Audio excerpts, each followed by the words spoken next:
Assalamualaikum warahmatullahi wabarakatuh. Kembali lagi di channel Trigonal Software. Di video kali ini saya akan membagikan tutorial tentang cara membaca kartu stok. Ya, banyak sekali pengguna iPOS, entah itu iPOS 4 atau iPOS 5 itu masih belum mengerti cara membaca kartu stok yang benar. Nah, untuk itu di video ini saya akan membagikan tutorial bagaimana cara membaca kartu stok yang benar. Untuk melihat kartu stok, di sini ada dua cara. Pertama, bisa langsung klik tombol kartu stok yang ada di menu master data. Kemudian yang kedua, kalian bisa klik daftar item terlebih dahulu, kemudian cari item mana yang ingin kalian cek kartu stoknya. Seperti ini contohnya. ABC kopi susu, kemudian klik kartu stok di bagian bawah. Nah, seperti ini. Nah, jika kalian menggunakan cara yang pertama tadi, kalian harus cari dulu itemnya di sini. Klik search, kemudian cari item apa yang ingin kalian cek. Misalkan sini biskuit coklat, terus klik pilih. Nah, di sini ada pilihan periode. Secara defaultnya dia akan menampilkan periode sesuai dengan bulan yang sedang berjalan saat ini. Ya, kemudian untuk gudangnya kalian juga bisa tentukan mau di gudang mana yang ingin kalian cek. Lalu klik proses untuk menampilkan hasilnya. Nah, kartu stok itu seperti ini ya. Di sini ada saldo awal. Saldo awal di bulan Juni ya. Saldo awal bulan Juni ini adalah saldo akhir bulan sebelumnya, yaitu bulan Mei. Sekarang coba kita cek di bulan Mei. Ini 9.568. Nah, ini saldo akhirnya di sini. Saldo akhir bulan Mei adalah 9.568. Kemudian jika dioper ke Juni, dia akan menjadi saldo awal. Kemudian di sini ada history atau riwayat transaksinya. Di sini ada nomor transaksi, kemudian tanggalnya, kemudian ini tipenya. Tipenya di sini kalau JL itu untuk penjualan, KSR itu untuk kasir, penjualan kasir, BL untuk pembelian, dan JL untuk penjualan. Kemudian di sini ada keterangan masuk keluar. Nah, ini untuk menginformasikan stok tersebut apakah masuk, apakah keluar. Nah, biasanya kalau penjualan dia di sini di kategorinya adalah keluar ya, karena dia mengurangi stok, jadi keluar.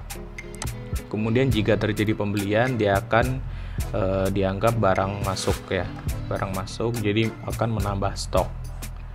Kemudian di bawah ada saldo akhir ya. Ini di sini saldo akhir adalah stok terakhir yang ditampilkan di periode ini. Nah, di periode ini selain kalian bisa cek per bulan, kalian juga bisa cek selama setahun. Nah, di sini selama setahun, kemudian tahunnya bisa kalian pilih mau tahun berapa. Kemudian gudangnya juga sama. Dan klik proses untuk menampilkan hasilnya. Jika kalian lihat selama setahun itu nanti akan lebih banyak lagi, karena dia merekap dari bulan Januari sampai bulan terakhir periodenya, direkap semua di sini. Dari ini bulan Januari 2021 keluar sekian dan seterusnya ya. Nah, di sini kalian bisa track nih, misalkan ada stok yang nggak sesuai. Misalnya di sini stok akhir adalah 9.738. Nah, kalau misalkan stoknya tidak sesuai dengan ini, kalian track dulu dari kartu stok ini apakah ada transaksi yang terlewat atau belum diinput dan lain sebagainya. Karena jika ada transaksi yang satu aja transaksi yang tidak terinput, otomatis stoknya juga akan tidak sesuai. Contohnya, di sini ada penjualan sebanyak 1 biji. Nah, ketika transaksi ini tidak diinput, otomatis stoknya tidak akan berkurang. Di stok realnya berkurang, tapi di stok sistem tidak berkurang. Otomatis stok yang terdata di komputer akan berbeda dengan stok realnya. Nah, contoh kasusnya seperti itu. Ada lagi yang contohnya ada kasir yang dia melakukan kecurangan, di mana kasir tersebut melakukan penjualan barang, namun dia tidak input di sistemnya. Otomatis barangnya sudah berkurang di realnya, tapi di sistem belum berkurang. Dia biasanya ada 2 metode ya kalau yang seperti itu. Yang pertama, dia melakukan penjualan seperti biasa ya di penjualan kasir gitu. Namun setelah struknya keluar, kemudian struknya diberikan ke pelanggan, dia hapus transaksi ini. Transaksinya misalnya tadi kita coba cek ya di kartu stok. Nah, ini penjualan. Nah, ini katakanlah ini kan harusnya sudah terjual sebanyak 20. Namun karena kasir melakukan kecurangan, dia menghapus transaksi ini.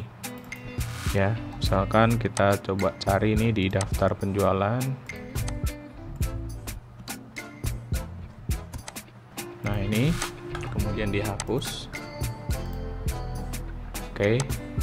Nah, otomatis di kartu stok tadi ini juga kan hilang ya stoknya. Nah, yang tadinya penjualan sebanyak 20 pieces ini tidak ada, otomatis stoknya jadi 9.758. Kalau untuk cara seperti itu sebenarnya kita bisa track ya dari menu log aktivitas. Jadi kita bisa tahu apakah transaksi ini pernah dihapus atau diedit dan sebagainya. Tapi kalau misalnya kasusnya si kasir melakukan penjualan namun tidak diinput di sini, tidak diinput di sistem, jadi langsung diberikan barangnya ke pelanggan dan pelanggan tidak mendapatkan struk. Itu juga bisa. Kalau yang model seperti itu dia tidak bisa terdeteksi di sistem ya, karena dia tidak melakukan transaksi di sistem ini. Kecuali dia sudah input di sini, kemudian dia edit atau dia hapus, baru bisa ketahuan. Nah, untuk ada lagi kasus di mana user lupa menginput pembelian ya. Pembelian ini untuk barang masuk. Nah, untuk barang masuk itu terkadang juga ada juga yang istilahnya user itu lupa tidak diinput. Jadi barang sudah masuk nih, sudah dipajang gitu di toko ya, tapi dia belum input pembeliannya atau barang masuknya. Otomatis nanti stok realnya ada, tapi stok di sistemnya tidak ada, belum ada gitu. Otomatis itu juga stoknya akan tidak sesuai antara real dengan yang ada di sistem. Nah, seperti itu. Contohnya di sini ada pembelian ya. Pembelian sebanyak 24. Nah, jika ini pembeliannya dihapus atau belum diinput, otomatis stoknya tidak akan segini jumlahnya. Ya, jadi ada selisih ya istilahnya. Nah, kurang lebih itu untuk penyebab dari stok yang selisih.